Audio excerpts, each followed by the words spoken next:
Hello, everyone. I have a lot to cover today, so buckle up. As you may have heard, the month of July kicked off with amazing news that the University of Pennsylvania had entered into a resolution agreement presented by the U.S. Department of Education in order to resolve its Title IX violations, namely, for allowing a male to compete in female athletic programs and occupy female only intimate facilities. As summarized by Kara in a Substack post, the agreement requires Penn to comply with Title IX by excluding male athletes from female only sports and to define the words male and female accurately. Penn also agreed to take back the three titles it had awarded to Leah/Will Thomas and apologized to the female athletes who were harmed by what happened to Penn women's swimming during the 2021-2022 season. As I mentioned last week, a similar resolution agreement was presented to the California Department of Education and the California Interscholastic Federation after the U.S. Department of Education found both entities in clear violation of Title IX for allowing male athletes to compete in sports intended for women and girls. California had until yesterday to respond to the proposal and disappointingly has chosen to litigate rather than agree to comply with Title IX. More big news dropped on July 3rd when the U.S. Supreme Court announced it had agreed to hear two cases during its fall term that should settle the question of whether states can ban male athletes from competing in female sports. The cases are Little versus Hecox and West Virginia versus BPJ. Both cases WDI USA has filed briefs on in support of female athletes.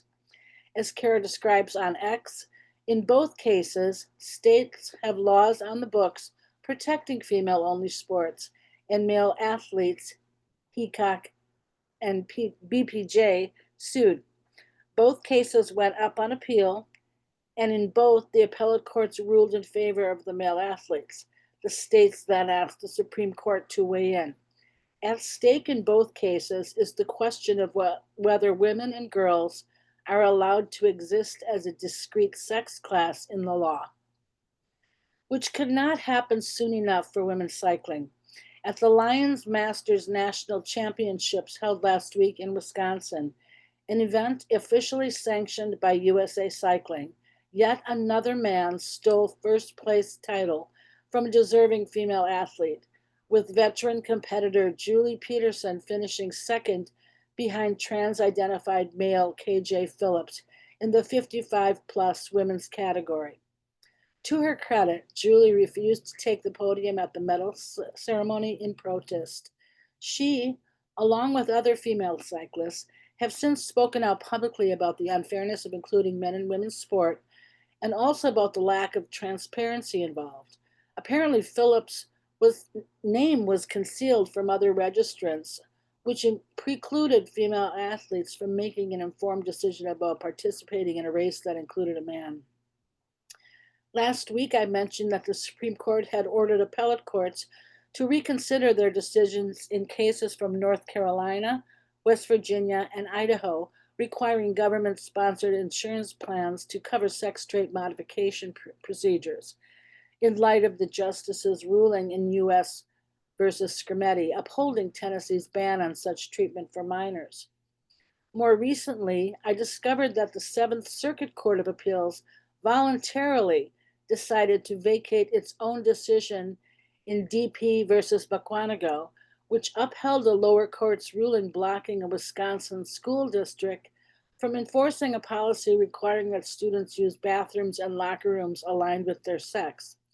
Additionally, the court has also ordered briefings to consider whether it should overrule Whitaker versus Kenosha Unified School District and AC versus Metropolitan School District of Martinsville, both cases where the Seventh Circuit ruled that denying bathroom access based on a student's declared gender identity violates their equal protection rights. Of note, back in 2023, I'm not sure if I got that right, WDI USA signed on to an amicus brief in the Martinsville case, along with other women's groups, urging the Supreme Court to review it and rule in favor of the district.